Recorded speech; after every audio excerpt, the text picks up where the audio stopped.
I was over visiting my grandkids the other day, 5 and 7 years old, rambunctious boys. And it struck me how simple all this stuff I've been focused on really is. I've been trying to understand what goes on with herobotic or absolutist or a-hole temperaments. We call narcissism or psychopathy or just that entire cluster of know-it-all people who pretend they're always right, righteous, and mighty. And there's lots of psychological work on it and lots of distinctions between different categories. But what struck me the other night is just really simple. It's really hard to grow up. It's a lot of work. And it's mostly feeling work. You've got to figure out what to do with those impulses, what Freud called the id, but you know it. You know what it's like. You'll want comfort in your own skin. Everybody wants comfort in their own skin. And then a measure of extra, that is a dollop of joy, ecstasy, the pleasures of being alive and not having anything in our way, not anything to disappoint us or cause us buzzkill, nothing to thwart us. That's where we start out. And while we cherish our children and love them and call people like Donald Trump infantile, I don't think we've really thought through the full implications of this transition from child, impulsive child, to adult. I would say in my life, the biggest cosmic wedgie I've dealt with is the slow recognition that we were all in diapers a while ago and we haven't really grown up. That is, I assumed that there would be grown-ups around here, and yeah, there are. And what I'm talking about is not about those infantile people out there. I'm saying that it's very hard for a human to grow up and to not have relapses if we can afford them. That is, the whole idea, the dream of being rich and powerful, is largely a dream of being able to get back to that impulsive state we were in as children before we went through the arduous work of taming all of that, trying to gain a capacity to manage our impulses, not just exercise them. It's really hard work, and we don't want to do it. The work of learning to tolerate thwarting, that is, that the world doesn't give us what we want, is itself thwarting. Kids resist it. And adults who either regress back to that infantile state or never grow out of it resist it first and foremost. They come up with reasons why they shouldn't have to. And so if we just looked at it that way, we would start to see why it's actually really simple. We don't want to grow up. Why would you want to grow up? And as an adult, you've got all these additional skills by which you can pretend you're a grown-up while not growing up. Here, try this out. Take any childhood fantasy. Let's take the Big Rock Candy Mountain of the old days, which is actually a song, I think, about the joys of drinking. And you've got all the candy you want. It's the dream world. Or take Santa Claus, a guy who comes with an infinite bounty. You never have to work out the logistics, the costs, the time consumption. It's this dream of the infinite good. It's the ultimate romantic dream. Think of how many children's stories end with, and they lived happily ever after. That is romance. That is the infantile appetite fulfilled forevermore. It's the dream at the heart of religions, that you could return to the state where you are entirely swaddled in every possible bounty. And little by little, as you grow up, you start to recognize that there are trade-offs. But it's quite understandable that you might try to sidestep that. And so you see it in the Trumpists, you see it in the left, you see it in every human being. We are still kind of yearning for that thing. I'll call it an infantasy, the fantasy of being young again. the fantasy that we could get back to that infantile state.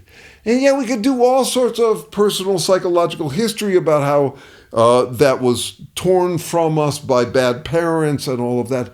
I'm saying something more general than that. We are a neotenous species. Unlike most other animals, we don't get our shit together instantaneously.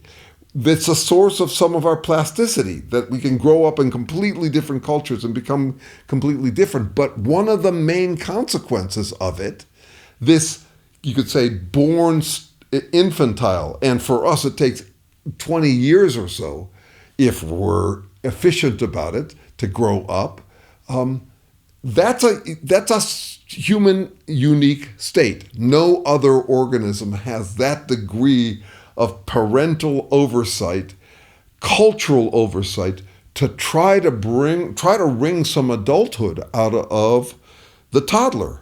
And how we do it is really important. I call it titration. How do you drop in, or titrate, that's a word from chemistry. How do you drop in reality checks? You don't want to do it too late, or the kids will end up infantile in their teens and 20s. You don't want to do it too early, or it'll shock them. The world is not the dream of Candyland. It's not. And so the idea, for example, of infinite love, infinite kindness, that is touted like the height of maturity by my liberal or leftist friends, is not. It's not. It's infantile. It's the dream that you could have it all, that we could have it all. So not only could you have it all, but you could have it so everybody has it all, so you don't have any issues of guilt or anything like that. Pure Candyland. And then you get someone like Trump, who does that about every possible virtue. He's the most hopeful. He's the strongest. He's the toughest. He's the most cunning. He's also the most loving. He's also the most kind. He's the most generous. Whatever it is, he's got it to infinity. That's the childhood fantasy. And it's really hard for us to grow out of it. So in a way, what I'm suggesting is some compassion for you and your fellow humans, but also some wariness, because this is probably the biggest problem we deal with. When you think about how suckers are born every day. Everybody is born infantile. And we've got this world that is getting more and more complex. So the coming up to speed that we have to do in order to really have any sense of the trade-offs of real life, most of us don't get very far with it. And then on top of that, we have new technologies that make it so you don't have to. You never have to figure out how to make a reasoned argument anymore. You've got AI to do that. You just tell it what you want. It's like a genie in a bottle. So in many ways, it will make us more infantile. So rather than just using infantile as yet another curse word at the Donald Trump tantrumplicans, the Trump tantrum throwing people, they are tantrum throwing. Rather than just using that as another thing we spit at them in our frustration, in our lofty, naive, childish frustration. We're loving, we're for infinite love, they're for infinite hate, they're infants. No, rather than doing that, try to think a little bit more about what this is, this human condition, that you're born kind of expecting everything, and whining and throwing tantrums and all of that stuff when you don't get it. And somehow between then and maybe 30, you get to a place where you can deal with it a little better. I remember one example of it from my personal life. I had good parents. They were quite nurturing. And shortly after that, I went off and got married. And for a long time, it felt really healthy between us. And then the trade-offs started to show up. The scarcity, the competition. And she and I went into therapy together. And at one point, it became obvious to them, and they let me in on it, and it was hard to take, but it was true, that I was still treating her like I treated my mother. That is, if I'm unsatisfied, if I'm frustrated or thwarted by her preferences, I would go into a mature-sounding, adult-sounding fucking tantrum. At this point, I'm 37 years old, 38 years old. I realized I'd really never quite gotten over that sense that I could rely on a woman to take care of me. I'm guessing, either if you're a woman, you've dealt with this kind of guy, the kind of guy I was back then, and if you're a man, you've probably been that guy. It's just built in. And not only that, the women have their version of it too. Lord knows. It's not about men or women or Trumpists or leftists or any of that crap. It's that urge, branded to whatever lifestyle or whatever culture we come from. It's that urge to throw a tantrum and to start talking like we're the bosses, like, oh, hell no, from now on I'm in charge. That kind of whole feeling. You see it in children.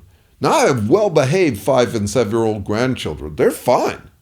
But you can tell what the parenting task is when you look at the amount of bringing them down off of their tree that you have to do. You know, the outrages and upset, and then the learning of the theatrical moves you can make to emphasize your authority, your moral authority, you're moralizing all this stuff. It's just obvious to me. That's what's going on. It's really quite simple. And as a result, I would suggest you put less stock in the rest. Put less stock into whatever the lifestyle brand is propounding, you know, like Elon Musk, Donald Trump, leftists, whatever. The jerseys don't matter. We're human beings. This is a human thing. It's a human feeling thing. It's not about ideas. It's not about thoughts or principles or policies or plans or goals. It's, I don't want to be thwarted. I'd rather just kind of move through the world and anybody in my way is wrong, which is just how children feel. So that's my idea for today.